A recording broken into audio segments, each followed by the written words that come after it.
report. Okay. Okay. So I have 7:03. It is Thursday, July 9th, 2020. Thanks all for being here. We'll go right into roll call. Sure.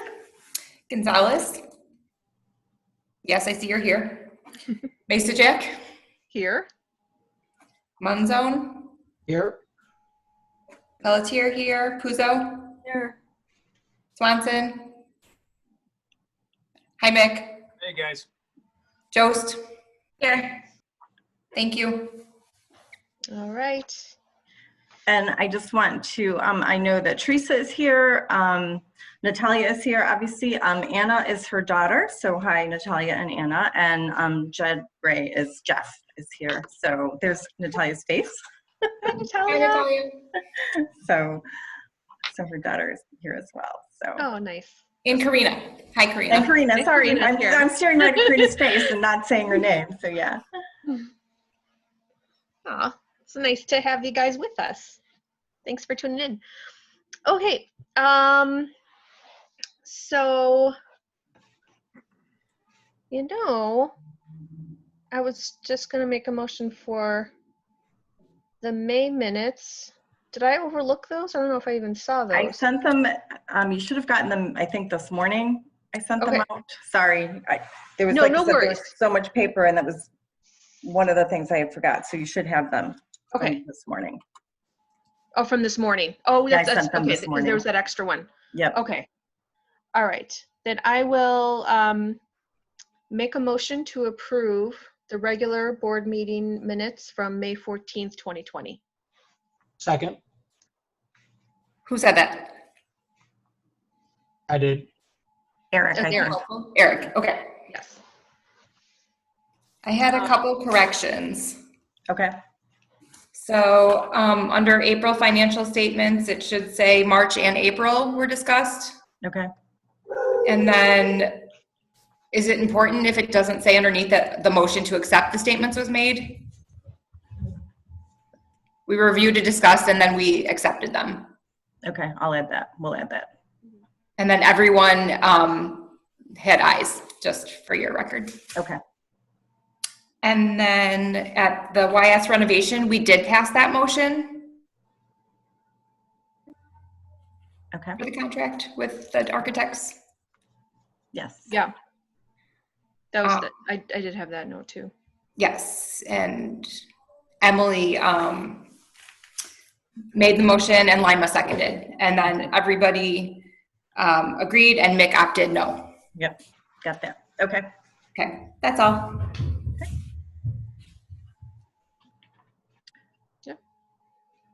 Any other comments, questions?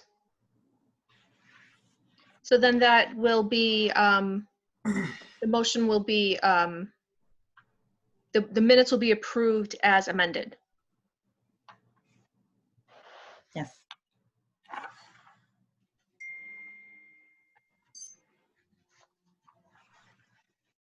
Okay, cool. Just all those in favor of approving the minutes as amended for the May 14th, 2020 meeting, say aye.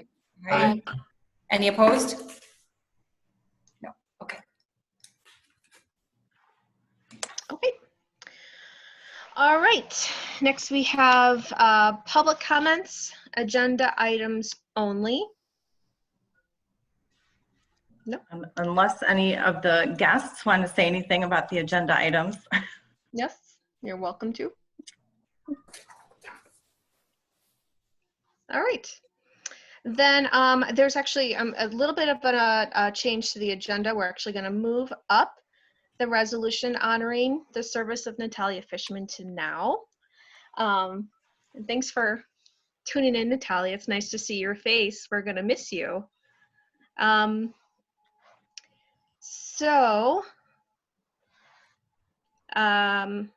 was just going to read this. Is that all right, Pam? Yeah, I think it would be nice to read it into the recording. All right. Mm-hmm. And it's kind of nice that your daughter's here too. So this is resolution number 2020-03, resolution honoring the service of Natalia Fishman. Whereas Natalia Fishman was employed continuously by the Morton Grove Public Library from January 27th, 1992 until July 17th, 2020, in a variety of positions: shelver in the Youth Services Department, reference librarian, head of adult services, co-director, and will retire as the adult services manager.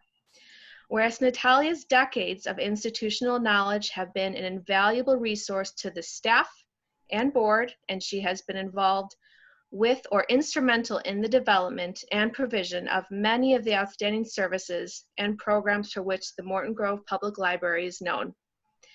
Whereas Natalia Fishman admirably served the citizens of the Village of Morton Grove and the staff and board of the Morton Grove Public Library with her full commitment to her responsibilities, service, and dedication to the best interests of the library.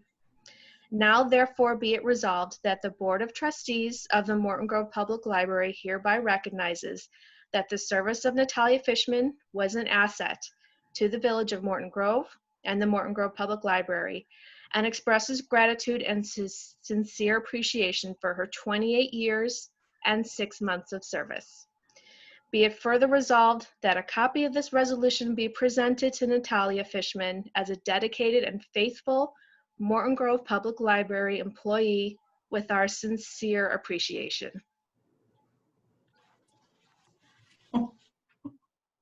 Thank you. Thank you. We wish you all the best, Natalia. Thank you so much for everything you've done Thank you, for our Natalia. community. Thank you. I don't know how I will Thank you. live without the library. I know the library will live without me very successfully. We have wonderful, wonderful staff, but I will miss it. Thank you. Yeah, it'll be very different. I just want to say a personal thanks to Natalia. I've said this to her privately and also to staff and everything as well, but her assistance to me, both the first time I was at Morton Grove and then the second time around, has really been invaluable. And I would not be the director that I am if it weren't for her. So I really appreciate everything that she's done. And I'm not going to cry, but it will be very odd. It's such a strange time to have to, to have these type of, retirements and everything, while we can't get together. And so we are going to be having a Zoom retirement party for Natalia, but, it's not going to be quite the same. So hopefully when things are a little bit better, we can all get together again. We've already planned to do Zoom cocktail hours, so. Thank you so much. Would you like me to do a roll call or a voice vote? I think a roll call would be nice. A roll call? Okay, so we will do a roll call on that resolution. Masacek? Yes. Monzone? Yes. Pelletier, yes. Puzo? Yes. Swanson? Yes. Jost? Yes. Gonzalez? Oh, Okay. she has no audio. So Oh, okay. Carlotta, can you Type chat in the chat. or raise your hand? It should be under reactions at the bottom, Or you can text me, Carlotta. or text Emily. Hey, we'll do what works here. She's saying that she has no audio, so I don't know if that's that she can't hear or she just can't speak or can't talk to us. Okay. What do you want me to do? I think we could probably assume, yeah. Okay. I'm I'm sure she's going to say yes, but 99.9999% Carlotta would say yes. Of course. Okay.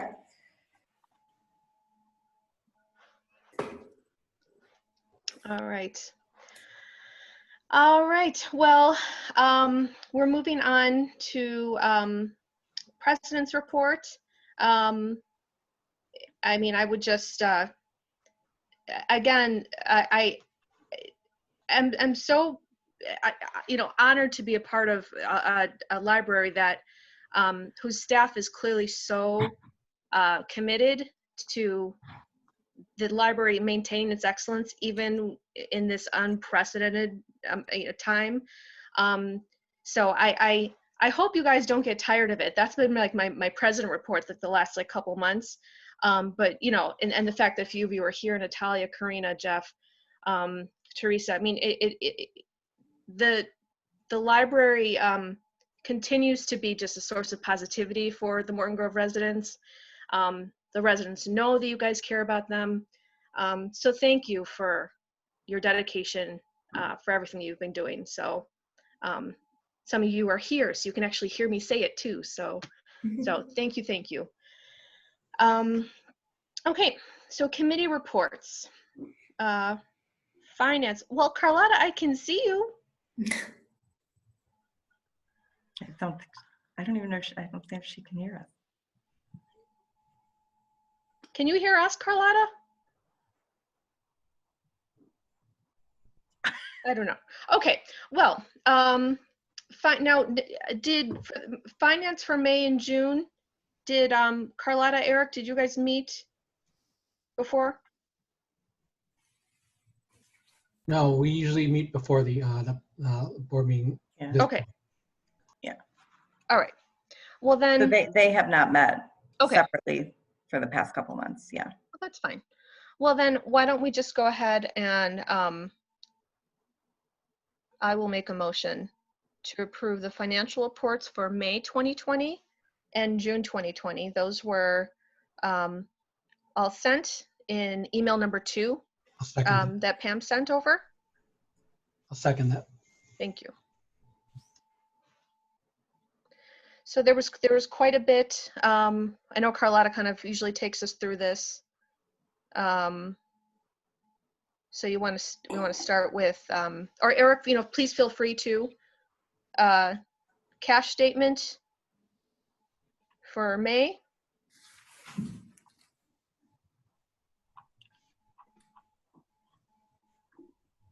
Any questions on that? I'll go through May first. The check register for May. Questions, comments? Okay, income statement. All right. Pam, would you like us to do a separate motion for the May statements and the June statement? I realized I did a motion together, but. You can do them together. That's Okay. fine. Okay. If no questions on May, then we'll move to June, cash statement for June.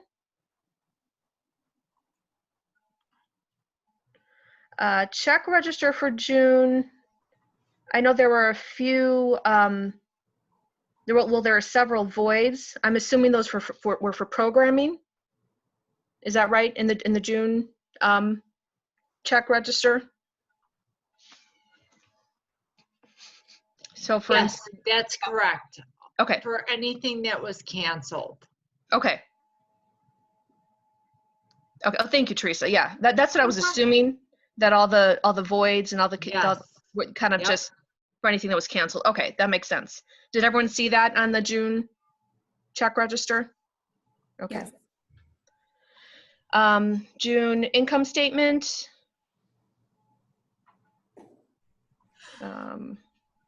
And then the PMA reports for both months.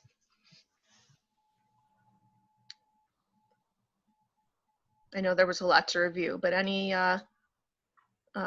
questions, comments on May or June financial statements?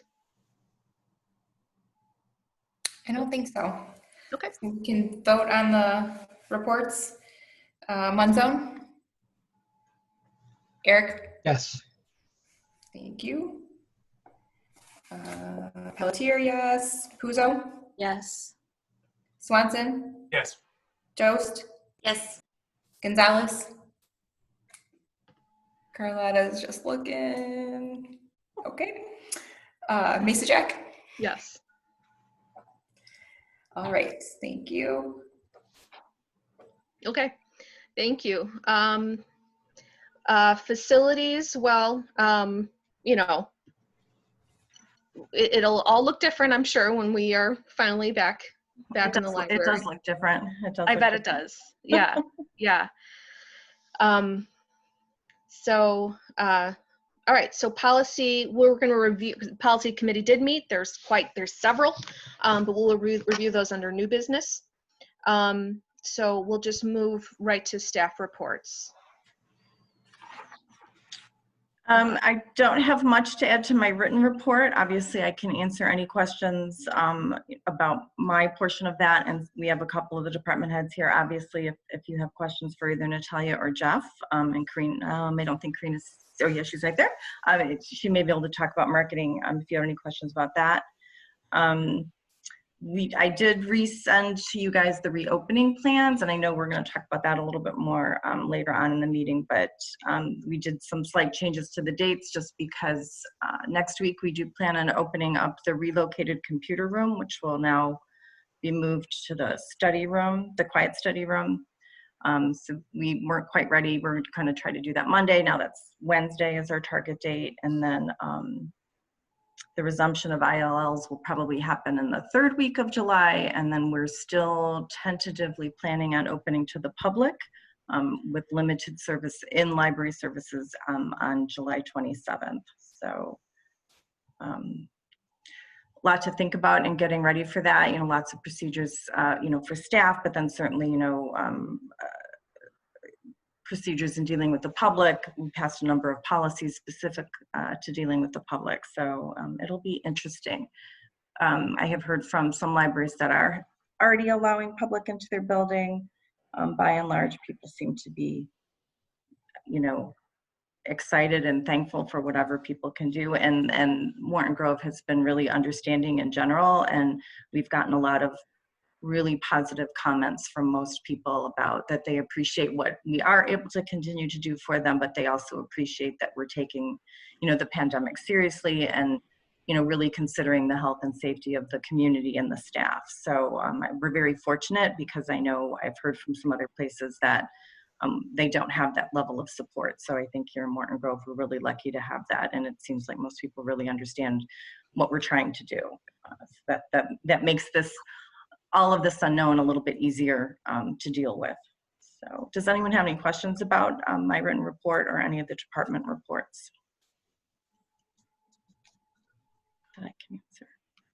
Are you going to have any issues with staffing? Because I don't know how everyone, how the staff is feeling. I would imagine that for some people there might be some anxiety about returning to work in general, and so just wondering, is there any issue with? There is. We've had, most of the staff has been in the library working staggered shifts. So they've gotten used to being in for like 4 time periods and stuff. And we've worked really hard to make sure that we're keeping, you know, very, very socially distant and, you know, kind of rotate people through various, you know, workstations, you know, things like that, making sure that if, you know, if there's someone that's working in the adult services workroom, for example, that no one else comes in that day, that kind of thing. So, and everyone has to wear masks throughout the building. So I think some of the anxiety is a little bit lessened since people have been coming in, not obviously, you know, 7.5 hours a day like we had been, you know, when things were, you know, kind of pre-COVID. You know, I think that going forward, I think for all of us, I mean, I will be completely honest, I'm more freaked out now than I've ever been throughout this whole point or throughout this whole process. A lot of it is because it's, you know, at the beginning, it seemed like people were taking it more seriously. And unfortunately, it does seem a little bit now, like, to some extent, I mean, there's some people that seem to think that the pandemic is gone, and that's a little concerning for me. And I know that's a little concerning for the staff. I think the biggest kind of anxiety point of the staff is our hope that patrons behave. You know, that they'll wear their masks, and, you know, they'll maintain social distance and those kinds of things. Because you know, the staff takes us all very seriously. I'm taking it very seriously. The board is taking it seriously. But you know, obviously the public library is the public library, and so you know, that there's no guarantee that, you know, people trying to come in are gonna take it as seriously as we do. And so I know that I think that's probably, like I said, the biggest source of potential anxiety for the staff is making sure that we've got procedures in place and that there's support for them in dealing with the public once we start to let them back in the building. So, and I think, you know, Natalia and Jeff, can maybe speak to that a little bit more, but I would, I think that right now that's probably the biggest thing that I think most of us are worried about is how are the patrons going to act when we start letting them in. Yeah. But And any of the staff that are here, like Jeff, Karina, Natalia, I mean, is there any, what concerns do you have and know that we're here to support you too. But is there anything that you guys want to share? Can you guys hear me? Yeah. Mhm. I think Pam hit on a lot of the points that staff have anxiety over. I know too that when we kind of got back into the flow of things with curbside and people being back in the building, it kind of lessened the anxiety. But then, like the last week or two, when you start hearing on the news that the numbers are increasing in all these other states, does that mean since Illinois opened back up, does that mean it's going to increase here? So it kind of just brought it back to more to the forefront of the staff's minds again. But then I feel like Pam's done a really good job. In particular, I had a staff member last week who was concerned because she actually just came back from a funeral of a friend who had just died from COVID. And she's like, I'm really freaked out right now.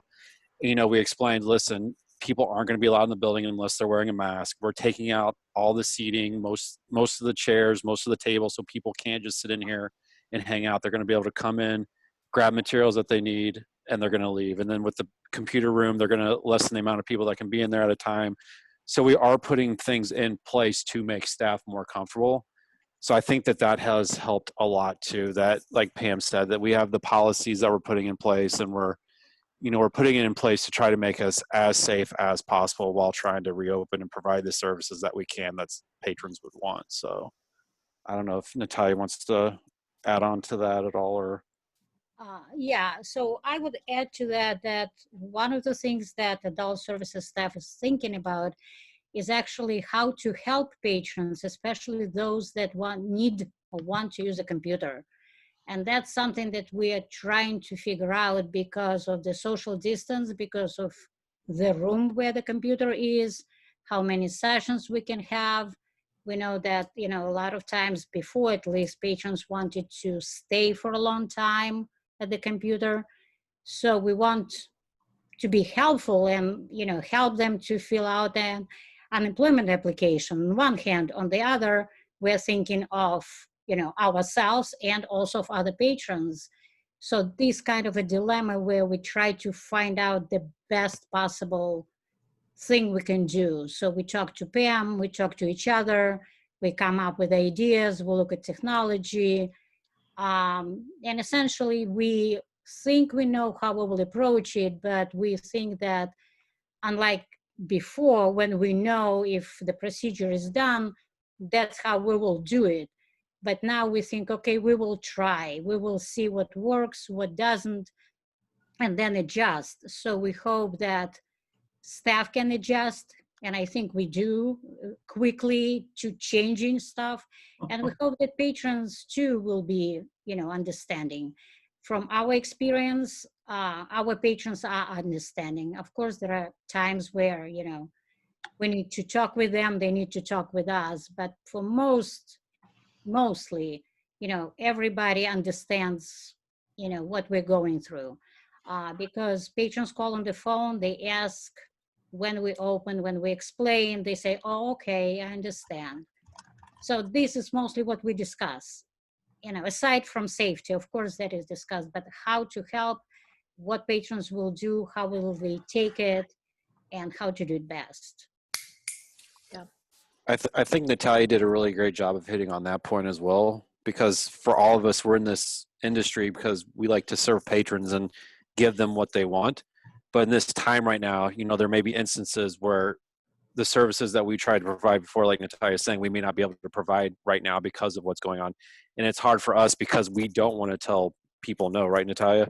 I mean, Yeah, I know, exactly. it's so, I mean, that's part of our problem right now too, is that we would like to keep providing the same services that we used to, but, we're trying to, like Natalia said, adjust and do the best that we can in the circumstances that we're under right now. So. Yeah. Yeah, I Well- think that, I mean, I will second what Jeff says. I mean, obviously all of us got into this because, we want to serve the public to some extent, but it isn't just because we all like to read. I really wish that my job was I got to sit around and read books all day, but it's not quite working out that way. But it is difficult for the staff to say no to the patrons. So I will second that. And then I would also, reiterate, what Natalia said about planning. And that's something that we've certainly seen, and you guys have seen it in your own jobs and your own lives as well, is, we can plan and plan and plan, and we do. And then, we can start doing something, or, the situation changes the very next day. So we have to start over and plan and plan and plan. But, we still have to do it because, staff need to feel comfortable. We have to be able to give information to the public and stuff like that. So, I think I've mentioned it before. I am pretty comfortable with change, and I like change quite a bit. This is a little bit more than I was anticipating this year, and certainly not the changes I wanted to have to deal with. But the staff has been really, really flexible and adaptable, and they've really risen to the occasion. And I can't say enough good things about, the work that they have done since this has started. And, and we'll just continue to do what we can. We still have all staff meetings. The department managers meet with their staff weekly, at least, and then throughout the week individually with them. Just to keep the staff informed. I think that's one of the most important things that, we've been doing through this whole process, is to make sure that the staff knows what I'm thinking and what the department managers discuss and everything. And I think that helps them, know, even if my answer is I don't know something, they're at least, hearing what the thought process is, as we get into some of these things. And so I think that that's helpful as well. Everything is, it's a new world, right, for all of us. And so, it's not going to get easier in terms of the amount of change and the things that we're going to have to adapt and be flexible about. So, it's a little exhausting, but, it's the staff I have make it easier, and the community is really appreciative of what we've been able to do. So that helps as well. Yeah. Well, and look, guys, just because you have to tell someone no doesn't mean that you don't care. So it's, the policies and the procedures are in place really because we're still trying to provide that safe, welcoming place, right? So I know your job, this is hard. I know that everyone's jobs are different. This is weird. It's a little stressful. So all right. So does anybody have any other comments, questions about the librarian's report? Thank you, everyone. Everyone did a very detailed, very thoughtful report, I thought, well, as usual.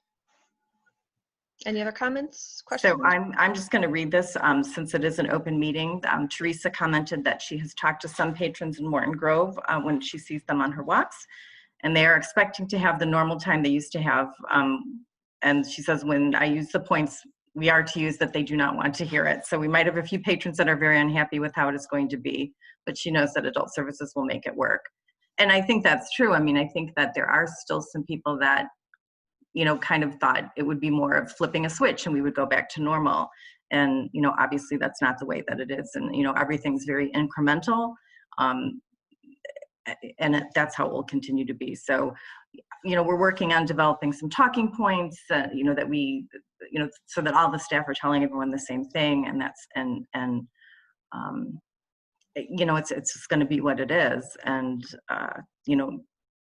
your experience everywhere kind of out in the public is different now. So I think, we're not alone in that. But it is interesting that there are still some people that kind of expected that everything to kind of go back to normal. But, this is the new normal to some extent, at least for the next year or so. Yeah. And I think, realistically, we'll probably get some of that, but that's more to do with, I think more to do with frustration more than anything else. But yeah, Teresa, I that was thoughtful. Thank you. Yeah, there's times I just kind of want to put my head down on my desk and cry a little bit and just want it all to go back to normal, but yeah, it's not quite how it works. I may have done that, already. So you know. All right. Does anybody have any other comments, questions? Okay. All right. Then let's move on. Unfinished business, YS renovation. I just wanted to give you guys an update with that. After the board approved moving forward at the May meeting, Courtney and I have been meeting bi-weekly with Tiffany and Dan and Rachel and one other person from Product Architecture Plus Design, just kind of finalizing the designs. We're starting to look at some carpet and some different things like that. So I think we've got, we'll obviously be sharing that with the board. We're not meeting with them this week because they didn't have too much to change. So our next meeting with them will be on the 22nd, I believe. But that's proceeding, and we're both very excited by everything that they're designing. I did mention in my report that I've talked to Fifth Third Bank. I'm starting the budget for next year as well. Just kind of looking at all the monies and stuff like that. But as of right now, the plans are developing very nicely, and as we discussed at the May meeting, if nothing else, we'll at least really have we'll have some nice plans for if we're not able to do it this year, for when we can do it. But I am still continuing to hope that we can get that all done next year. So just want to give you a quick update with that. Yeah. Thank you. All right.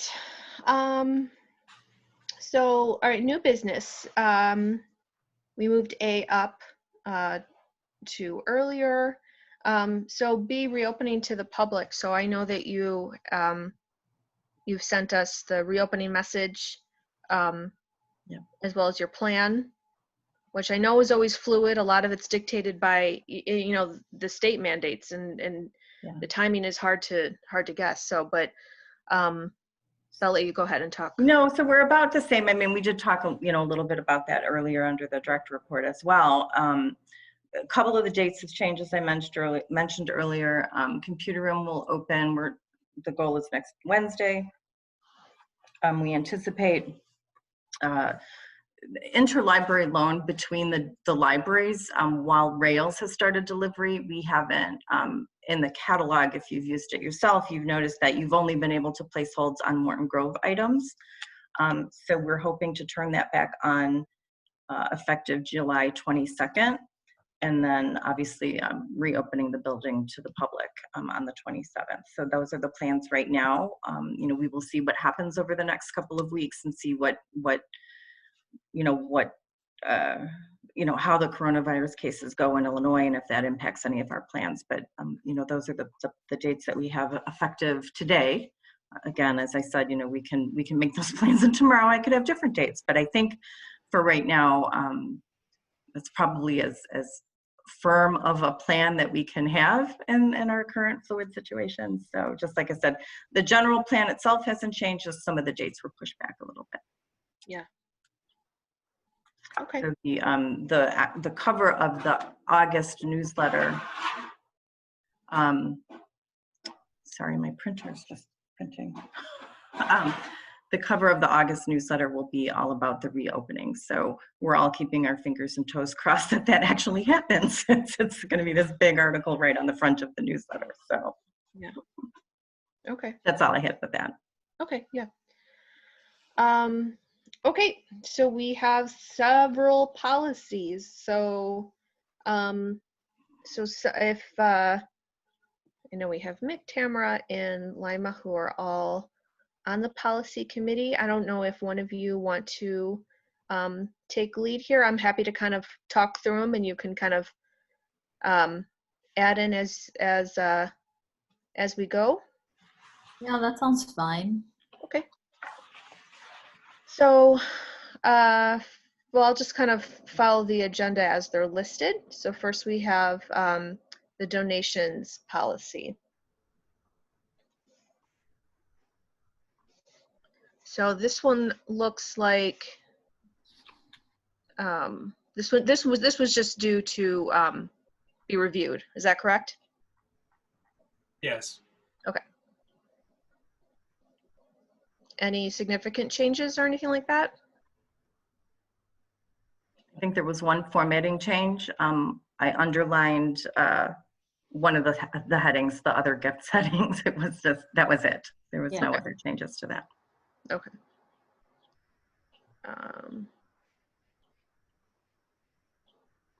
Pam, are you all right if we, well, Approve them all at review them once. and then review them and then kind of approve at once, or should I Yeah, that's just, fine. does that work? All right.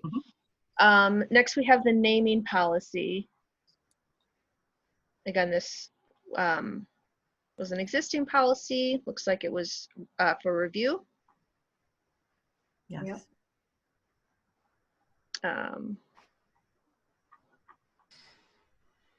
There was only one change in the outdoor spaces section. Lima noticed that it referred to the aesthetics of a room, even though it would be outdoors. So that I believe that you should all see the track changes, Yeah. and room is removed there. So that was the only change to that policy. That makes sense. I can always slow down if we need. Recording of public meetings. This again was an existing policy that was updated. Yeah, and my apologies. There were no changes made to this policy. And policy committee trustees, please correct me, but I don't believe we made any changes to this. What you're seeing in track changes here is changes that I had made prior to the last time it was reviewed. So you're seeing kind of two versions of the changes, even though the correct version has been posted. So you're just seeing the changes of the past two times, or the past time. Yeah. Okay. Does that make sense? Yeah. Okay. Next one is new. Face coverings policy. I think there was only one suggested change there to make sure that we say covering nose and mouth. Yeah. And I think that I made that change on this one, and I didn't use track changes, so that should already be in here. So, I just had a question about that policy. okay.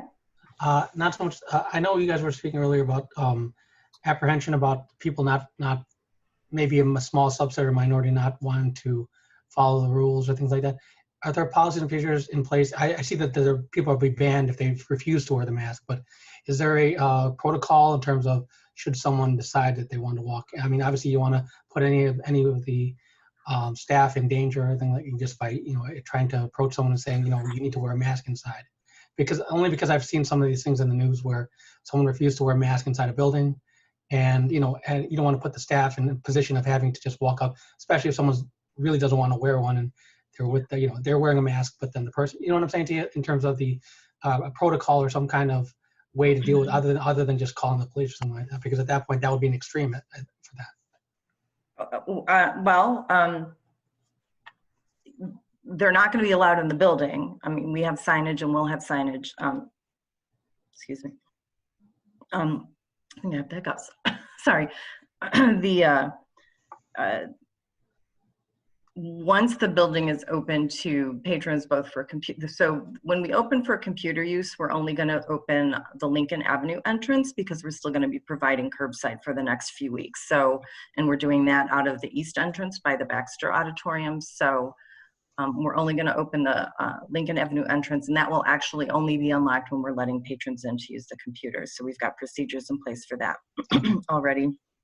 So they will not be allowed into the building unless they're wearing a mask, and they have to keep that mask on the entire time that they're in the building.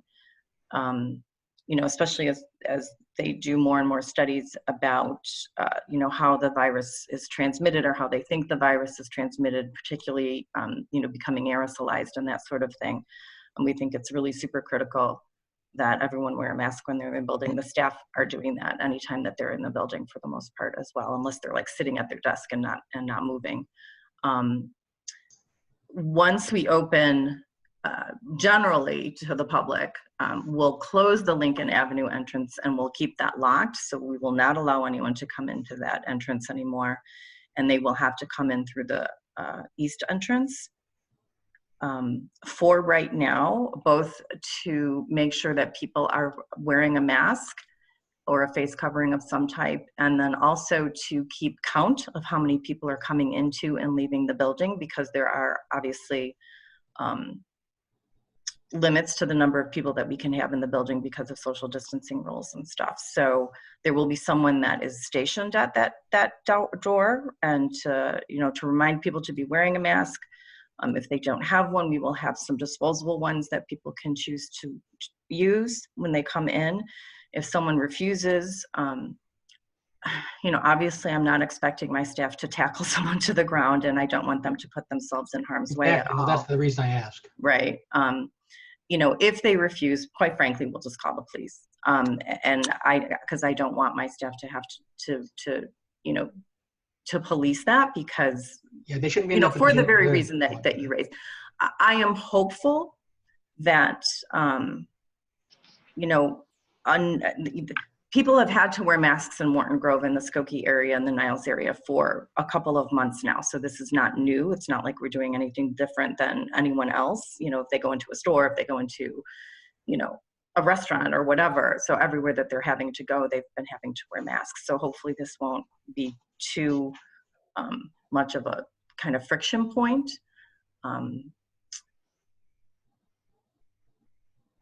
But because we will have someone at those doors, we'll hopefully catch them at that point, and then encourage them, if they don't want to wear a mask, that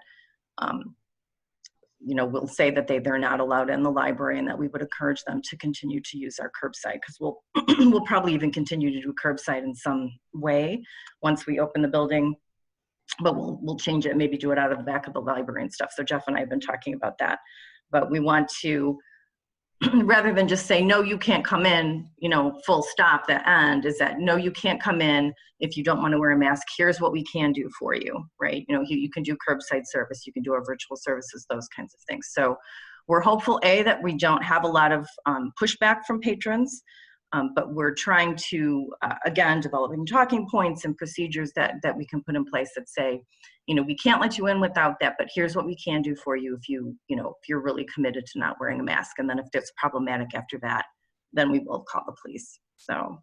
Okay. Appreciate that. Yeah.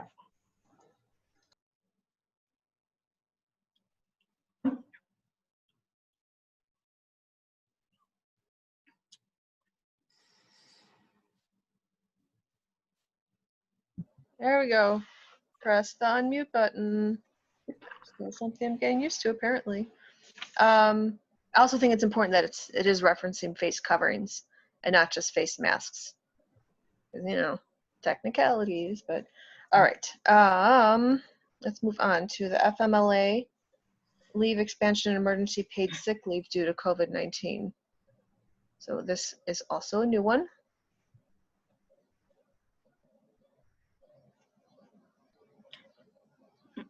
So I'm just going to jump in real fast. And while I am asking the board to approve this, it is a law, and law always trumps policy. But this has been tweaked, specific to Morton Grove, and then the forms that staff would have to fill out in order to take advantage of either one of these programs are included, just for informational purposes. Yeah. Again, please stop me if I'm going too fast. Hopefully everyone read through these before. The next one, and this is an amendment, you'll notice this is to the patron code of conduct, and the amendment can be found towards the bottom. And this is mirroring the type of protocols that have to be in place given the current state of affairs. I think that keeps the patron safe, keeps the staff safe. Questions on that? Again, it's so weird for me. I usually try and read the room. Are they, there's the vending machine going to be shut off or something like that during The this? vending machine has been emptied and off since the end of March. Okay. So we took all of the product out of there, and anything that had any type of expiration date on it, we donated to the food pantry. Oh, great. So, but we're not getting stock and for staff or patrons for the vending machine, and I anticipate that will be for at least through the end of the year, if not longer. Yeah. Which is unfortunate because we made quite a bit of money using, that was not an insignificant amount of money that was coming in from that. So, but for safety, that's been emptied. Yeah. Good question though, Eric. Yeah. And then the last one is, this is an amendment to an existing policy, children in the library. And again, the amendment is found towards the bottom. I think this is an important inclusion given right now too, so. All right, unless I missed it, I don't think we kind of talked through those. So I'll go ahead and make a motion to approve, I don't know how I want to word this, approve the review and amendments to the donation policy, the naming policy, recording of public meetings policy, use of face coverings policy, the FMLA leave expansion and emergency paid sick leave due to COVID-19 policy, the amendment to patron code of conduct policy, and the amendment to children in the library policy. I'll second. Was that you, Lima? Yes, it was. Okay, thank you. Okay, I don't remember where we left off, but I think it might have been me. Pelletier, yes. Puzo? Yes. Swanson? Yes. Jost? Yes. Carlotta left the meeting at 7:27, so I'm just abstaining her. Masajek? Yes. Manzone? Yes. Thank you. All right. Thank you. Thank you to the policy committee for meeting before and reviewing all of those. Yeah, it was a lot. Next, communications. There were two very nice thank yous. Thank you for sharing those as well, Pam. We do actually, we've been getting some more as well. Chad has been kind of gathering them so we can use them in marketing and PR pieces. So I'll try to get those sent out to you as well, because it is really, it's gratifying for me, but it's particularly gratifying for the staff that are doing most of that kind of public facing work. And, patrons have been really, really nice and kind, and, sharing photos of themselves or their children, doing the Tapesticle course, and just, or making something from the STEMinate stand or something like that. So it's really, it's fun. It's something positive in this crazy time, and kind of keeps you motivated. That's like, people do still really appreciate what we're doing. So I'll try to get those forwarded to you as well. Yeah, definitely. And I just wanted to give a special shout out to Karina since she's here. Again, I sent this morning or late yesterday, her another fun graphic with the highlighted, statistics this month. So thank you, Karina. She always does such a great job. She does. All right, public comments, non-agenda items. Staff, anything else you guys would like to share? Natalia, we're gonna miss you. Share that one. I know. I'm gonna miss all of it. You can always come to board meetings. Yeah. You want a good time, yeah. Yeah. Absolutely. If you really miss us. All right. Well, thank you to everyone. Everyone, please stay safe, stay healthy, stay well. It is 7:52, and the meeting is adjourned. Thank you. Thank you, everyone. Take care. Stay cool. Thank You as well. Bye. Pam, I hope your test comes back negative. Yeah. You know, I think it will, but I think it's sinuses, but you know, I don't know.